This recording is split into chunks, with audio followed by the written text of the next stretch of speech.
Habang nasa gitna ng dagat ang asawa kong seaman, na walang sawang nagtatrabaho para sa kinabukasan namin.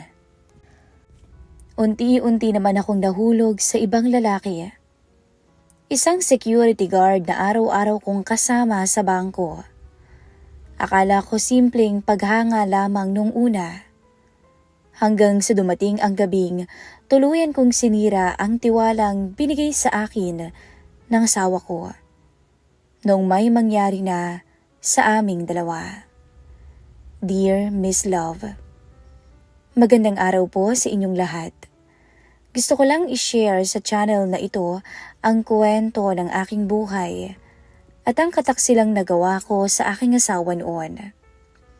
Ako po si Joanna, 29 anyos noong mangyari ang lahat. Isa akong bank teller sa maliit na branch ng bangko dito sa Maynila. 3 taon na kaming kasal ng asawa kong si James noon. Isa siyang seaman, kaya madalas wala sa piling ko. Mahal ko ang asawa ko, Miss Love. Totoo yun. Pero habang tumatagal ang pagsasama naming laging may distansya, unti-unti ring may nabubuong lungkot sa loob ko. Wala pa kaming anak, kahit ilang taon na kaming sumusubok. Minsan naiisip ko kung ako ba ang may mali o siya. May mga gabing umiiyak akong mag-isa habang ka-video call si James sa barko. Pilit na nagpapakatatag. Darating din tayo dyan, mahal. Lagi niyang sinasabi sa akin noon. Ngumingiti lang ako kahit minsan gusto ko nang sumuko. Maputi po akong babae, Miss Love, at marami rin nagsasabing maganda raw ako. Hindi ko rin maikakaila na may itsura naman talaga ako. Maalaga ako sa sarili at lagi akong presentable dahil kaharap nga namin araw-araw ang mga kliyente sa bangko. Tahimik lang ang buhay ko noon hanggang sa dumating si Benjo. Bago lamang siyang security guard sa branch namin nung una ko siyang makita. Matangkad, moreno, matipuno ang katawan niya at halatang batak sa trabaho. Hindi man siya gwapo pero may kakaiba siyang appeal. Tipong kapag tumingin siya, parang may kakaiba. Pamilyado rin siya, Miss Love, at may isang anak na rin. Nasa probinsya raw ang mag-ina niya, kaya mag-isa lamang siyang umupo pa ng apartment malapit sa bangko. Nung una ko nga siyang makita, hindi ko alam kung bakit, pero napansin ko agad siya. At doon nagsimula ang lahat. Ma'am, good morning po. Napatingin ako sa bagong guard na nakatayo sa may pinto ng bangko. Maaga pa noon at ako ang unang teller na dumating. Ngumiti siya. Good morning din. Sagot ko naman habang inaayos ang ID ko. Bago ka lang, kuya? Tanong ko. Opo, ma'am. First day ko ngayon. Ah, kaya pala. Sabi ko sabay ngiti. Tahimik lang siya nung una at magalang. Habang inaayos ko ang gamit ko sa counter, paminsan-minsan, nahuhuli ko siyang sumusulyap sa akin. Hindi ko alam kung assuming lang ba ako, pero ramdam ko talaga. Makalipas ang ilang araw, naging komportable na kami sa isa't isa. Ma'am Joanna, kape po. Sabi niya minsang lumapit sa akin. Napatingin ako sa hawak niyang paper cup. Para sa akin? Opo, napansin ko kasi parang inaantok ka na eh. Napangiti naman ako. Salamat. Walang anuman yan. Simple lang naman yun pero ewan ko ba? Parang may kakaibang init sa dibdib ko kapag siyang kausap ko. Minsan kasi, kahit may asawa ka na, darating ka sa punto na namimiss mong may nag-aalaga sa'yo, lalo na kapag malayo ang taong mahal mo. Ma'am Joanna, may asawa na ba kayo? Napatingin ako kay Benjo noon habang magkatabi kaming nakaupo sa pantry isang araw. Lunch break noon at nagkataong sabay kami at magkatabi. Oo naman, sagot ko sabay tawa. Mukha pa ba akong dalaga? Napakamot siya sa ulo niya. Oo ma'am, akala ko nga Dalaga ka pa eh. Ang ganda mo kasi at ang sexy pa, parang walang asawa. Napangiti ako. Sa isip-isip ko, magaling palang mambola ang bagong CQ namin. Kayo, may asawa na rin? Tanong ko. Opo, tsaka may anak na ring lalaki. Kasama mo dyan? Hindi ho, nasa probinsya. Bakit naman nasa probinsya sila? Mas gusto kasi ng misis ko doon muna. Mahirap daw ang buhay dito sa Maynila. Tumango ako. Sa bagay, totoo naman yan. Pero ang hirap din na magkalayo kayo Paanong uwi mo niyan? Everyday off mo. Naku hindi. Sayang ang pamasahe ma'am. Swerte na akong makauwi ng isang beses sa loob ng isang buwan. Naku, di miss na miss mo sila. Sobra. Sandaling natahimik si Benjo bago siya muling nagsalita. Pero wala naman ako magagawa. Kahit malayo, kailangang magtiis. Kahit namimiss mo. Wala ganun talagang buhay. Napatingin ako sa kanya. Ramdam ko ang bigat sa boses niya. At doon ko naramdaman na may pagkakapareho kaming dalawa. Pareho kaming may asawa, pero nasa malayo. Pareho kaming malungkot at nag-iisa. Lumipas ang mga linggo at mas naging malapit kaming dalawa. Madalas niya akong samahan hanggang sa sakay ng jeep kapag gabi na akong nakakauwi. Ma'am Joanna, ingat po. Paulit-ulit ka. Oo na, salamat Siyempre, mahirap na. Concern ka talaga masyado Ngingiti lang siya nun. Masama ba? Tapos hindi ako makakasagot. Sa totoo lang, Miss Love, matagal na rin noong may lalaking nagbigay ng ganoong atensyon sa akin. Si James kasi, kahit mabait at responsable, naging seryoso ng masyado sa buhay. Kapag tumatawag siya, puro trabaho, bills at plano para sa future ang pinag-uusapan namin. Nakalimutan na yata niya kung paano maging sweet sa akin. Samantalang kay Benjo, simpleng tingin lang niya, kinikilig na ako.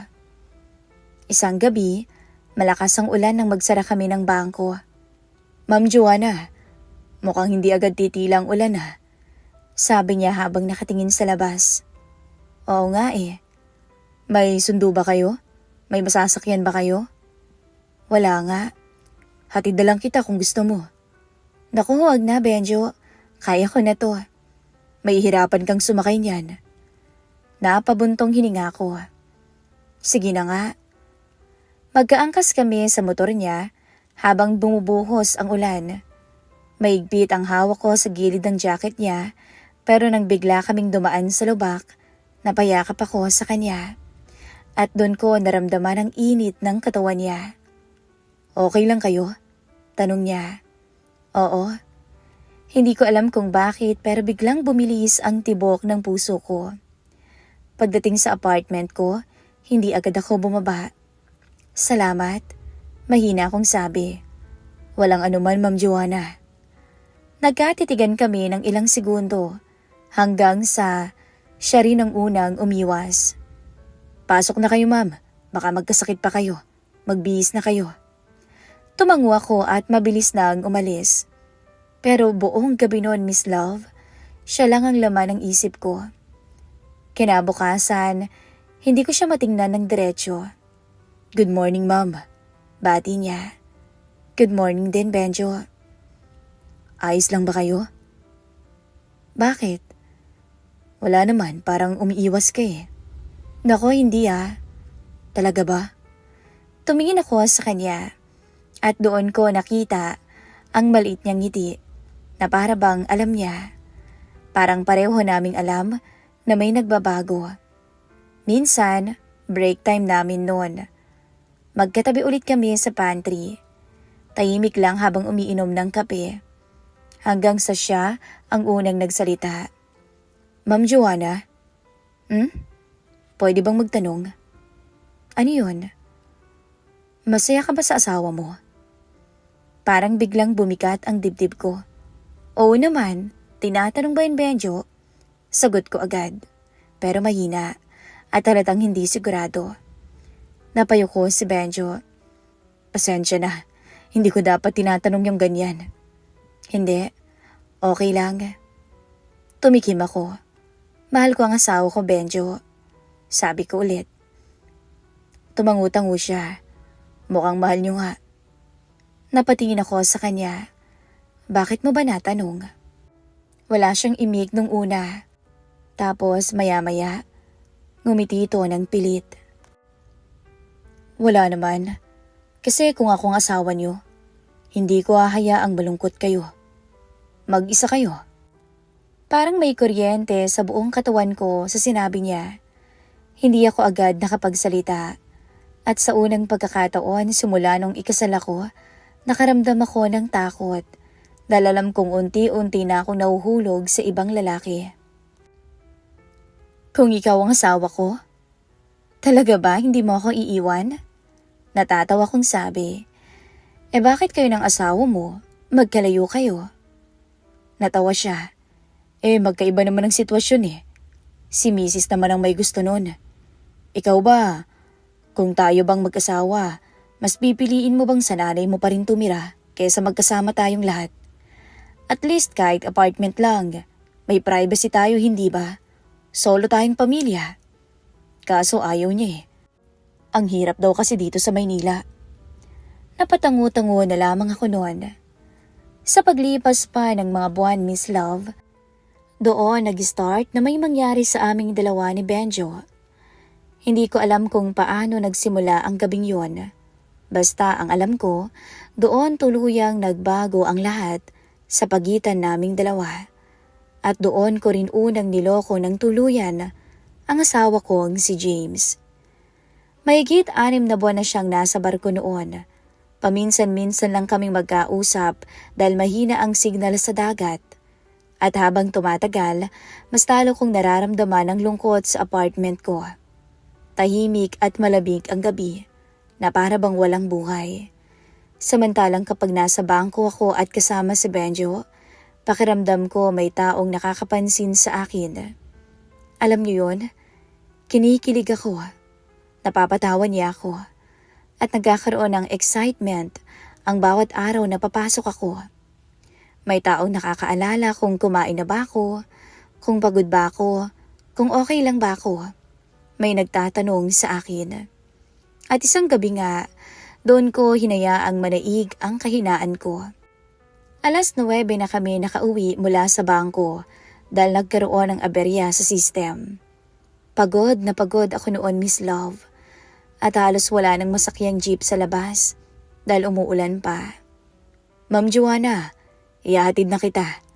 Sabi ni Benjo habang suot ang jacket niya katulad nung una. Naku, wag na Benjo, mapapalayo ka na naman . Ayos lang ma'am, delikado na rin kasi, alam mo naman, nag-aalala ko sa'yo. Napatingin ako sa madilim na kalsada. Sa totoo lang, gusto ko rin namang makasama siya . Kaya hindi na rin ako nagpakipot pa. Oh sige, salamat ha. Mahina akong sabi. Ngumiti siya. Helmet niyo ho. Aba, ready ka talaga . 2 helmet mo? Ani ko sabay tawa. Tahimik lang kami habang magkaangkas sa motor niya. Medyo umaambon na lang. Malamig ang hangin kaya napapalapit ako sa likod niya. Naamoy ko yung pabango niya. Simpleng amoy lang pero nakaka-relax. Nilalamig kayo? Tanong niya habang umaandar ang motor. Konti. Pwede pa kayong lumapit. Kumapit kang maigi. Hindi ako sumagot. Pero dahan-dahan kong hinawakan ang tagiliran niya. At pakiramdam ko, naramdaman niya ang panginginig ng kamay ko at ang init na lumulukob sa pagkatao ko. Pagdating sa apartment ko, huminto siya sa tapat ng gate. Salamat, sabi ko habang tinatanggal ang helmet. Walang anuman, Ma'am Joanna. Muling bumuhos ang malakas na ulan ng mga oras na yon. Tumingin ako sa kanya. Basa na rin siya. Benjo. Pasok ka muna. Parang nagulat siya. Ha? Magkape ka muna. Naku, ayos lang ako. Malakas ng ulan. Halika na, wag mo na akong tanggihan pa. Tsaka minsan lang din ako magkaroon ng bisita. Tahimik siyang tumingin sa akin bago marahang tumango. O sige. At doon nga nagsimula ang gabing hindi ko na mababawi, Miss Love. Pagpasok namin sa apartment ko, agad akong kumuha ng tuwalya. O ito, magpunas ka muna. Basa na yung buhok mo eh. Pati ang katawan mo. Salamat. Habang pinupunasan niya ang buhok niya, dumiretso naman ako sa maliit kong kusina para magtimpla ng kape. Ang cozy pala rito, no? Sabi niya habang nakatingin sa paligid.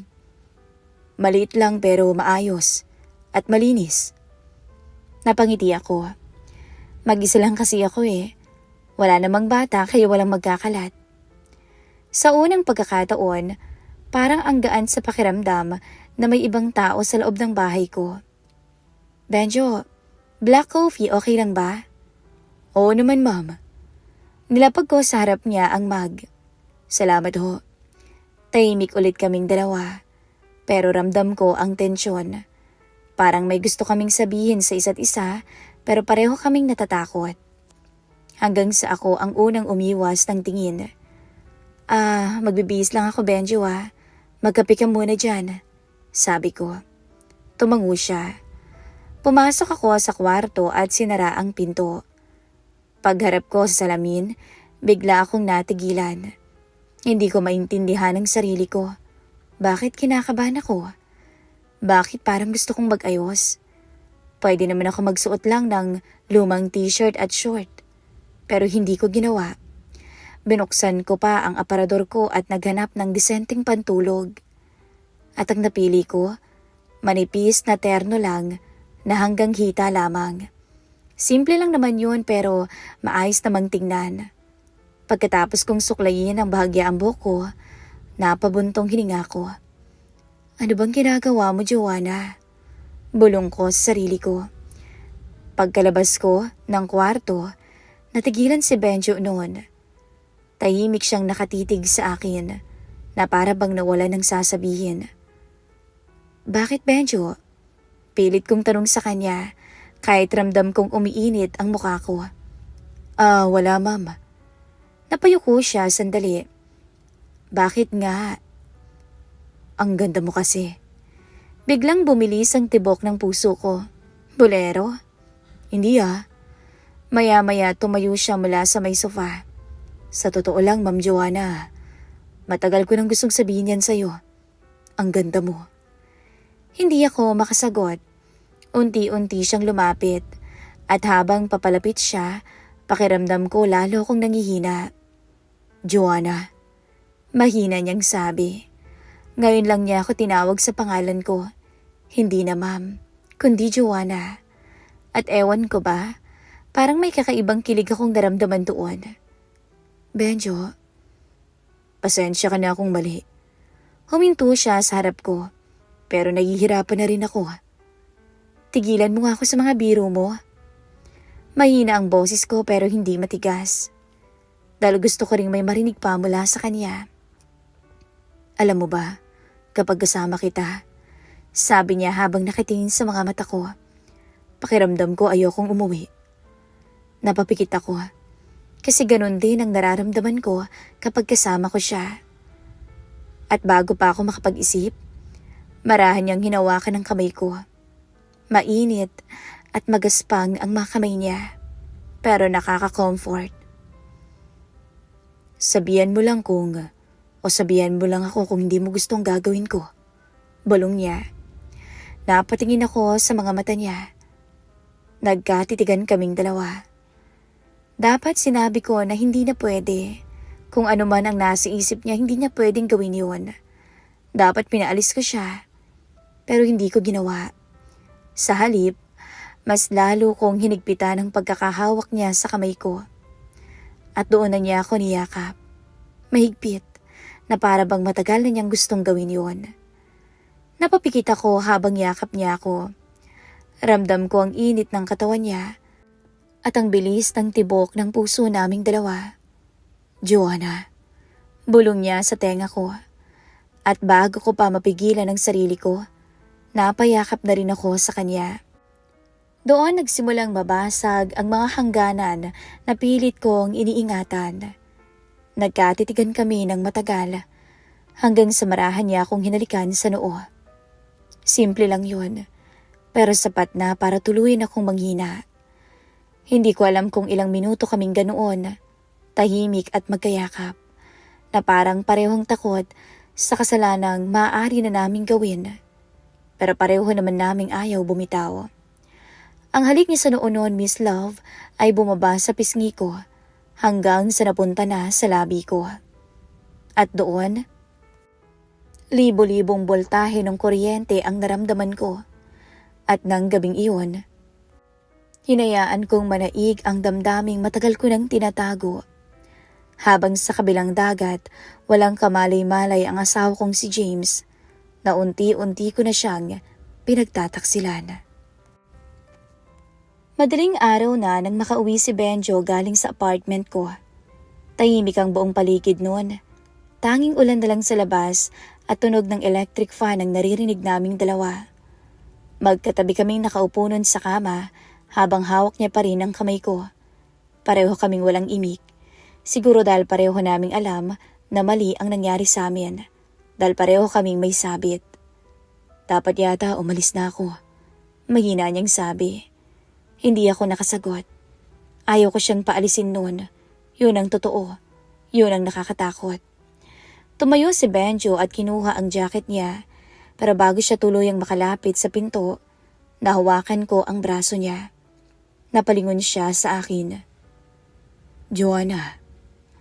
Hindi ko alam kung bakit ko ginawa yun, Miss Love. Siguro kasi dahil ayoko pang matapos ang gabing yun na magkasama kaming dalawa. Unti-unti siyang lumapit ulit sa akin hanggang sa muli niya akong niyakap. Pero mas mahigpit na ngayon, mas punong-puno ng emosyon. At bago siya tuluyang umalis ng apartment ko ng gabing yon, muli kaming nagpalamon sa damdaming matagal na naming pinipigilan. Oo, Miss Love, muling may naganap sa aming dalawa. Isang lihim na punong-puno ng kasalanan. Pagdating sa trabaho, hindi agad kami nagkatingin ng dalawa. Parang pareho pa kaming naiilang. Pero ramdam ko ang kakaibang saya sa dibdib ko. Habang alam kong nasa malapit lang siya. Joanna, okay ka lang ba? Tanong ng katrabaho kong si Mina. Ha? Oo naman. Bakit mo natanong? Wala naman. Parang blooming ka kasi ngayon eh. Napangiti lang ako. Siguro umuwi ng mister mo, no? Tukso niya. Napangiti ulit ako. Pero sa loob-loob ko, alam kong hindi na tama ang nangyayari. Pero doon nagsimula ang lihim naming relasyon ni Benjo. Halos gabi-gabi na niya akong hinahatid pa uwi. At halos gabi-gabi rin siyang umaakyat sa apartment ko. Minsan, kakain lang naman kami habang nagkukwentuhan. Minsan nanunood lang ng TV. Minsan, simpleng yakapan lang habang nakahiga ako sa dibdib niya. At habang tumatagal, lalo akong nahuhulog sa kanya. Paano kung malaman ng asawa mo? Minsan natanong ko habang magkatabi kami. Ewan ko, hindi ka ba natatakot? Tinatakot ako ng konsensya ko. Pero mas natatakot naman ako mawala ka. Napapikit ako dahil ganun din ang nararamdaman ko. Madalas pagkatapos niyang umalis, umiiyak akong mag-isa. Naalala ko si James, ang asawa kong nagtatrabaho sa barko. Pinipilit na mabigyan ako ng magandang buhay, na mabuo ang mga pangarap namin. Habang ako, may ibang lalaking niyayakap sa apartment namin. Joanna, ititigil na ba natin? Minsan sabi ni Benjo habang magkahawak kami ng kamay. Napatingin ako sa kanya. Gusto mo na ba? Tahimik siya. Umiling siya.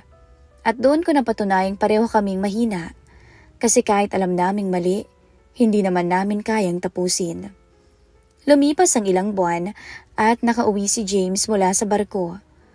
Masaya akong sinalubong siya sa airport. Mahigpit niya akong niyakap. Miss na kita. Sabi niya, miss na rin kita. At totoo naman yun, Miss Love. Mahal ko pa rin naman ang asawa ko. Pero mas masakit pala kapag hati na ang puso mo. Sa unang linggo ng bakasyon niya, sinubukan kong umiwas kay Benjo. Pero sa trabaho, lihim pa rin ang ngitian namin, ang tinginan namin. Minsan kapag nasa bahay ako magte-text siya, "Kumusta ka na? Miss na kita." At sapat na iyon para guluhin na naman niya ang isip ko. Hanggang sa muli kaming nagkita ng kaming dalawa lang. At doon ko na patunayang hindi pa pala kami tapos. Hindi pa talaga tapos ang lahat kahit na umuwi na ang asawa ko. Pagkatapos ng bakasyon ni James, Miss Love, muli siyang sumampa sa barko. At parang muling bumalik ako sa dati kong buhay. Ako at si Benjo, ang lihim naming relasyon, ang lihim naming pagkikita. Minsan sa apartment ko, minsan kakain lang kami sa labas pagkatapos ng trabaho. Pakiramdam ko noon dalawa ang buhay ko. Isang mabuting asawa sa harap ng iba at isang babaeng unti-unting dalalamon ng pagtataksil kapag kami na lang ni Benjo. Pero siguro lahat ng maling relasyon may hangganan din. Kasi isang araw, pinatawag si Benjo at nalaman ko na malilipat na raw siya ng branch. Anong nangyari? Tanong ko. Ililipat daw ako ng branch eh. Parang may kung anong kumurot sa dibdib ko noon. Saan? Makati. Hindi ako agad nakapagsalita. At sa unang pagkakataon, nakita kong nalungkot ang mga mata niya. Siguro, ito na yun. Mahina niyang sabi. Anong ibig mong sabihin? Baka ito na yung paraan para matapos tayo. Gusto kong umiyak noon pero pinigilan ko. Kasi alam kong tama siya. At ang araw na tuluyan siyang lumipat ng branch, doon na rin unti-unting natapos ang relasyon namin. Wala nang late night rides. Wala nang lihim na yakapan. Wala nang mga gabing magkasama kami sa apartment ko o kaya sa apartment niya. At habang tumatagal, tuluyan na kaming nawalan ng komunikasyon. Makalipas ang ilang taon, Miss Love, doon ko rin nalaman ang masakit na katotohanan. Ako po ang may problema sa aming dalawa ni James. Baog ako. At hindi ko siya kayang mabigyan ng anak. Hindi na pala talaga kami magkakaanak. Ako.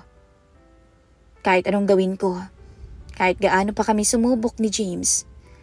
Nung una parang gumuho ang mundo ko dahil pangarap kong maging isang ina. Pero siguro may mga bagay talagang hindi nakalaan para sa atin. At tinanggap ko yon. At habang tumatagal, unti-unti nang nasira ang pagsasama namin ni James. Hindi dahil nalaman niya ang tungkol kay Benjo, kundi dahil pareho na kaming napagod. Napagod sa pagiging magkalayo, napagod sa katahimikan. Hanggang sa tuluyan na kaming naghiwalay. Sa ngayon nga, Miss Love, ngayong kasalukuyan, 39 anyos na po ako. May sarili na ring pamilya si James at may mga anak na rin siya ngayon. At ako? Heto, namumuhay ng mag-isa. May mga dumarating na lalaki naman sa buhay ko pero mga puro panandalian lamang. Puro fling. Minsan ay isip ko pa rin si Benjo. Hindi dahil siya ang greatest love ko, kundi dahil siya ang lalaking naging dahilan para makilala ko ang pinakamahinang parte ng sarili ko. At hanggang ngayon, dala-dala ko pa rin ang aral na iyon. Dahil minsan, ang isang maling desisyon, kayang baguhin ang buong buhay mo. Hanggang dito na lang po, Miss Love, ang kwento ng aking buhay at kataksilan. Maraming salamat po sa pag-ere ng istorya ko dito po sa inyong programa. Muli, ako po ang inyong sender, Joanna.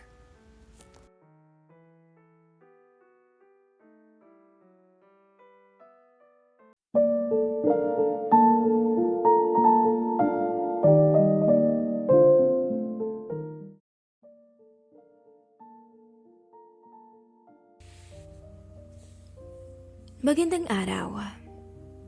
Una sa lahat, tawagin niyo na lamang ako sa pangalang Reynold.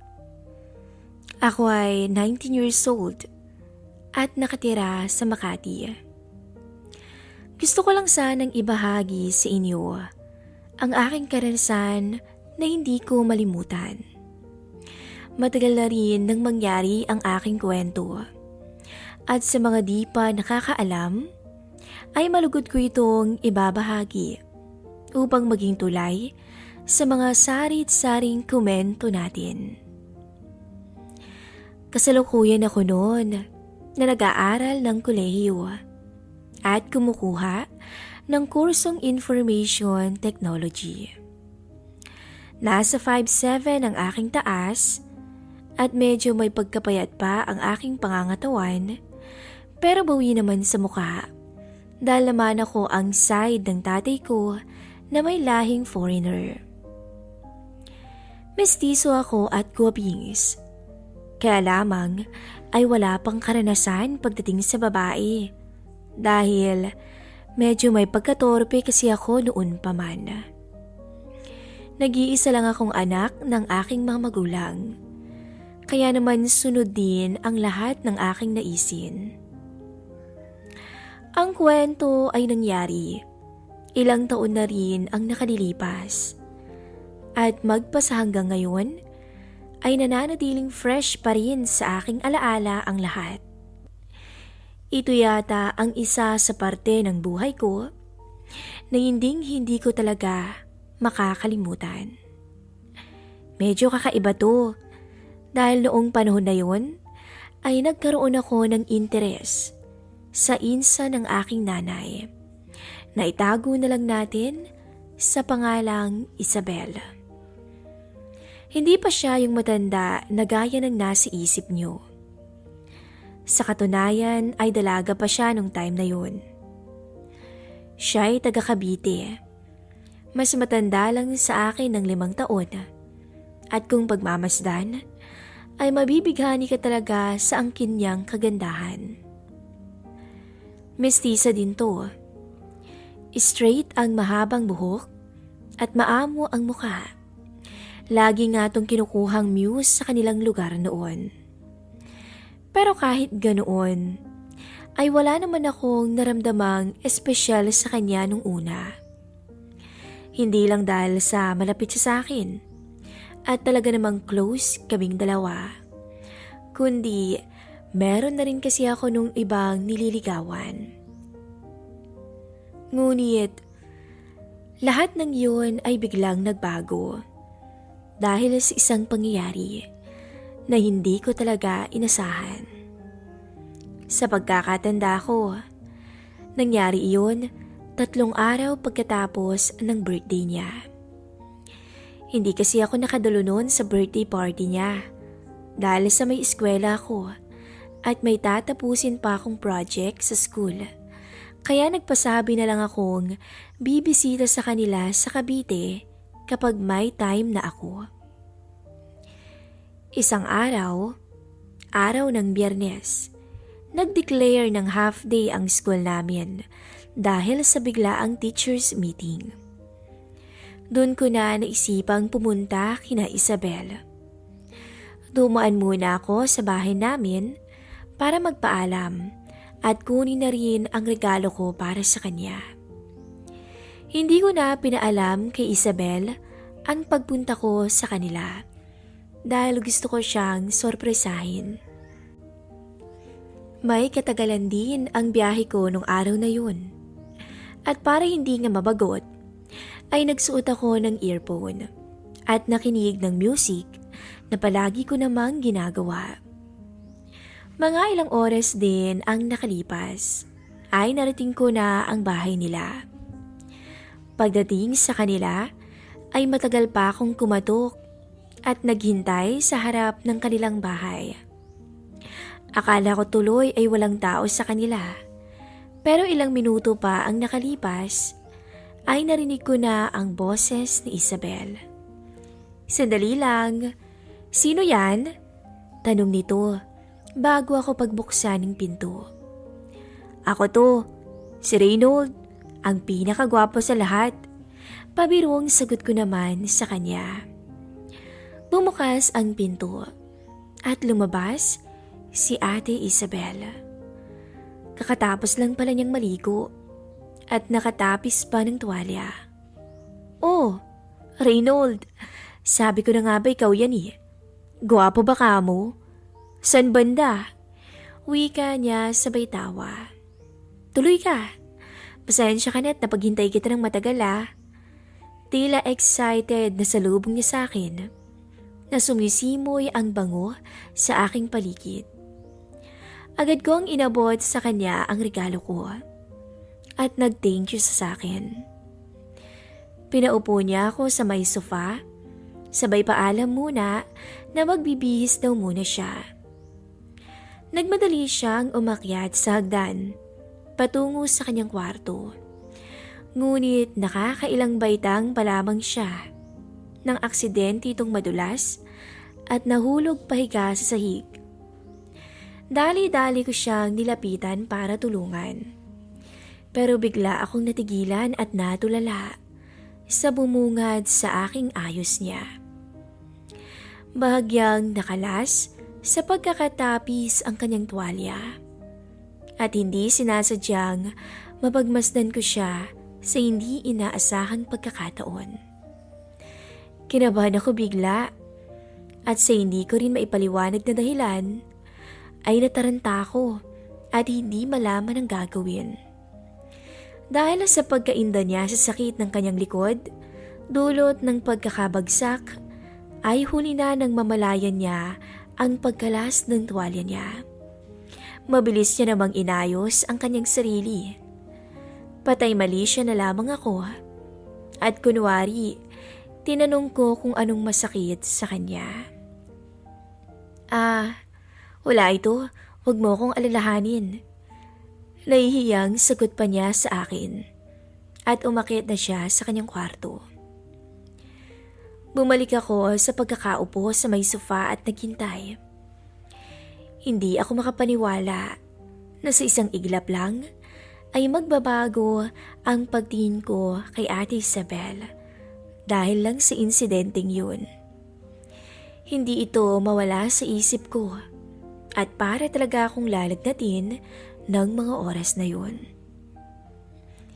Ilang minuto ang nakalipas at bumaba na rin mula sa kanyang kwarto si Isabel at kumuha ng makakain namin at maiinom na juice.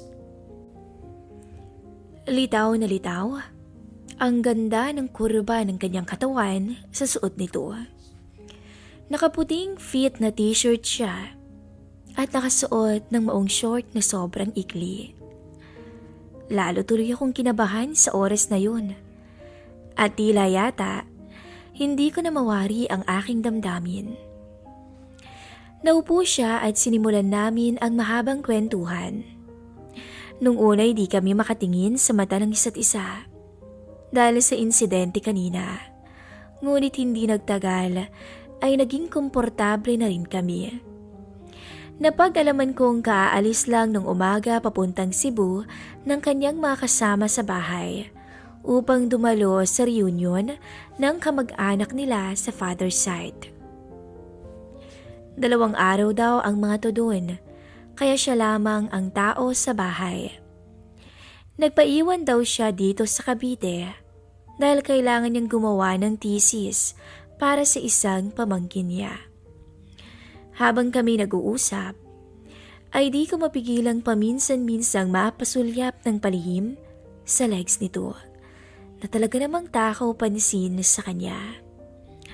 Napaka-sexy at napakaganda talaga kasi niya, kaya di ko mapigilang pag-isipan siya ng kung ano-ano nung time na yun, kahit pa alam kong mali. Kung i-describe ko siya, ay para siyang si Jennifer Lee na pumuti at sa tingin ko nga ay mas maganda pa nga siya. Sa aming pag-uusap ay naalala nito ang bagay na ipinapagawa niya sa akin. "Arnold, ayusin mo na nga pala ngayon yung layout ng Friendster ko." Kaya umakyat kami sa kwarto niya upang mag-computer. Puro pink ang makikita mong mga gamit sa kwarto niya at karamihan ay may Hello Kitty. Sa kasamaang palad ay di kami makakonect sa internet dahil ubos na pala ang internet card nito. Kaya iniwan niya muna ako upang maghanap ng mabibilhan. Habang naghihintay, ay naisipan kong tumingin-tingin muna ng mga pictures at video sa kanyang computer. At sa aking paghahanap, ay may natagpuan akong isang folder na maraming mga pictures at mga video clip. Tuwang-tuwa ako sa aking mga nakita at napapanood. Ngunit isang video, ang labis kong ikinabigla. Kuha ito ni Isabel sa web camera. Nakasuot siya noon ng pink na nighties. Nakatingalato, habang kagat-labi sa mapang-akit na pagkakataon. Sa puntong yun, hindi ko na naawat pa ang aking sarili. Namalayan ko na lang yung pagbukas ko sa zipper ng aking pantalon, na kahit alam kong nakakahiya o mali, ay hindi ko na inintindi pa. Ang mahalaga ay mapagbigyan ng alab ng aking damdamin para kay Isabel. Natapos ko ang video sa isang kuha ng kaning magandang muka na halatang hingal na hingal pa. Mga ilang oras pang lumipas ay dumating na siya. Buti na lang at nakapag-ayos na ako ng sarili. Natagalan ba ako? Tanong niya sa akin. Hindi naman, tama lang. Tama lang para di mo ako mahuli sa kalokohan ko. Sabay sabi ko sa sarili ko. Teka, parang may naaamoy ako na kung anong mabaho. Bigla akong kinabahan sa aking narinig. Baka kasi nahalata niya ang kalokohan ko sa loob ng kanyang kwarto. Eto yatang mga labahin ko. Teka nga lang, ibababa ko lang to. Nakakahiya naman. At nakahinga ako ng matiwasay. Gabi na nang matapos ko ang pinapagawa niya sa akin. Kaya nagpasya na akong umuwi. Bukas ka na lang kaya umuwi. Total wala naman ng school bukas. Para may kasama naman ako dito sa bahay. Sabi niya. O sige, mabuti pa nga. Iti-text ko na lang sila dun sa bahay na di ako uuwi. Laking tuwa ko naman dahil makakasama ko ng matagal si Isabel. Kinagabihan ay nagluto ng adobong manok si Isabel. At pagkatapos naming mag-dinner, ay nanood na lang kami ng TV. Hanggang kami dalawin ng antok. Uy, antok ka na yata, Reynold. Doon ka na matulog sa kwarto ng kapatid ko. Sinamahan niya ako hanggang pinto ng silid. At nagtungo na rin sa kwarto niya, nakaharap lang nito. Hindi ko pa man napipikit ang mga mata ko nang biglang nawalan ng kuryente. Narinig kong napatili si Isabel sa takot at dali-daling kumatukto sa pinto ng kwartong aking tinutulugan. Nagpapasami siya sa akin na doon matulog sa kanyang kwarto dahil matatakotin daw to sa dilim. Pumayag naman ako at sinamahan siya pabalik sa kanyang kwarto. Nakakapit to ng mahigpit sa aking braso habang kami naglalakad. Pagdating namin sa silid ay kumuha ako ng unan at nahiga sa sahig. Uy Reynold, bakit ka nandyan? Tabi na tayo dito sa kama at maluwag naman. Alok sa akin ni Isabel. Okay lang ako dito sa sahig. Tsaka malikot akong matulog ikaw rin. Pabiro kong sagot sa kanya. Ngunit mapilit talaga ang dalaga. Dito ka na, bisita kita. Nakakahiya naman kung patutulugin kita sa may sahig. Kinuha ko muli ang unan at tumabi sa kanya. Nung una ay magkatalikuran pa kaming natulog sa magkabilang pwesto ng kama. Ngunit maya-maya lang ay lumapit at tumabi siya sa akin para magpapaypay. Ngayon alam ko na kung bakit gusto mo kong tumabi sa'yo. Sabay bungis-ngis naming dalawa. Lumipas ang ilang minuto at kami kapwa nakatulog na magkatabi. 4:00 ng madaling araw nung ako'y biglang magising. Naramdaman ko kasing may nakatagan sa aking katawan. Nakayakap na pala si Isabel sa akin, habang ang kanyang isang paa naman ay nakasampa pa rin sa akin. May kuryente na nung mga oras na yun at gumagana naman ang aircon, ngunit tila maalinsangan pa rin ang aking pakiramdam dahil sa kanyang pagkakayakap. Napansin kong suot niya ang pink na nighties na suot niya rin sa napanood kong video niya. Na sa ikli ng laylayan noon ay mapapasuliyap ka talaga. Hindi ko alam kung anong gagawin ko. Kung aalisin ko ba siya sa kanyang pagkakayakap o sasamantalhin ang mahimbing niyang pagkakatulog upang maisakatuparan ang kanina lang na pinangarap ko sa kanya. Alam kong mali ang takbo ng isip ko. Ngunit pagkatapos ng lahat ng nangyari sa loob ng isang araw lang na yun, ay di ko naawat na hindi ako magkaroon ng interes sa kanya. Isang haplos ang ginawad ko sa bewang niya pataas. Bagyatong kumilos at lalong humigpit ang kanyang pagkakakapit at naglapit ang aming mukha sa isa't isa. Tulog pa rin to ng mahimbing, kaya di na ako nagdalawang isip na suyuin siya sa labi. Kahit pa may takot pa rin ako na baka siya'y magising. Ngunit laking gulat ko nang biglang bumukas ang mga mata niya at kami nagkatinginan. Ang buong akala ko'y magagalit to sa aking kapilyuhan. Ngunit bigla na lang ako nitong ginantihan ng isang matamis na halik. Doon ay kusa akong tumugon sa sitwasyon. Maya-maya ay ginulong ko siya pahiga sa may kama. At sa puntong yun ay di na ako nag-aksaya pa ng oras. Isang pagkakamali ang tuluyang naganap sa amin ni Isabel. Hindi ako makapaniwala nang tuluyang binukas nito ang binti upang bigyan ako ng pahintulot sa isang di malilimutang pagkakataon ng aming buhay. Halos mapakapit to sa kobre kama at napapatingala dahil sa tindi ng aming gigil para sa isa't isa. Hanggang sa tuluyang humupa ang damdamin namin para sa isa't isa. Naiga kaming dalawa sa higaan na kapwa hingal at pagod. Hindi kami makapaniwala sa nangyari at makapagsalita. Sandali lang nagpahinga si Ate Isabel at nagpunta na agad sa banyo para maligo, habang ako naman naiwan sa kama at natulog muli. 7:30 na ng umaga nang ako'y gisingin niya para mag-almusal. Nagbihis ako at sumunod sa kanya sa kusina. Habang kami ay nag-aalmusal na magkaharap, ay di kami makatingin sa isa't isa. Natapos ang almusal namin na hindi kami nag-uusap. Naupo kami sa sala at nanood ng TV. Sinubukan kong mapatawa siya at nagtagumpay naman ako. Dito na siya nagkalakas ng loob, nakausapin ako sa nangyari sa amin kagabi. Reynold, tungkol dun sa nangyari kagabi, pwede bang sa atin na lang yun? Pakiusap niya. Promise, walang makakaalam kahit na sino. Paninigurado ko sa kanya. Alam ko kasing malaking problema sa amin.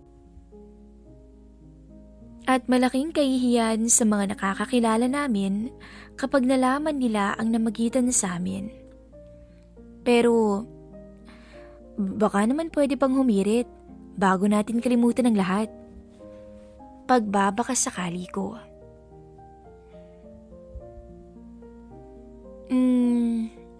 Oo naman. Mahirap kaya tang tanggihan. Wika niya. Iyon na ang una't huli na hinayaan namin ng isa't isa na magpatangay sa makasalanang sandali ng aming buhay. Hanggang ngayon na may girlfriend na ako at may boyfriend na siyang iba, ay hindi pa rin maalis ang kakaibang mga tinginan namin sa tuwing kami ay magkikita ni Ate Isabel. Hanggang dito na lamang po ang ating istorya at salamat sa mga nakinig.